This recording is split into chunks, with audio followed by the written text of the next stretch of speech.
Qui a dit que le passage du Cap Horn était synonyme de délivrance? Certainement pas Alessandro Di Benedetto, qui depuis quelques jours, dans l'Atlantique Sud, collectionne les ennuis, montés dans le mât, spi tombé à l'eau, des parotas, et au final une côte cassée pour l'Italien.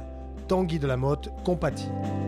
Salut Alessandro, écoute, les jours s'améliorent ici, il y a du soleil et ça vaut le coup. Donc bon courage. Je pense à toi, je suis pas très loin, puis de toute façon on serait là au Sable d'Olonne pour t'accueillir. Allez, forza amigo!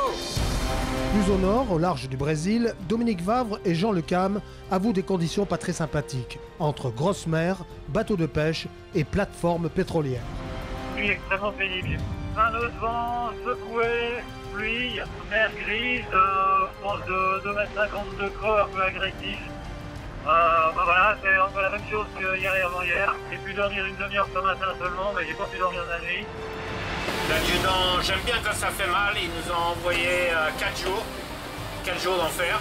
Et il nous a obligés à aller du côté de Rio, longer la côte avec les courants, avec une mer pas possible. Merci adjudant-chef, j'aime bien quand ça fait mal.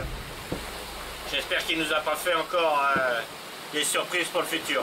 Dans l'Atlantique Nord, à moins d'une semaine de l'arrivée, François Gabard et Armel Lecléache vont affronter l'anticyclone des Açores. Entre préservation du matériel et analyse météo, Armel Lecléache se triture les méninges.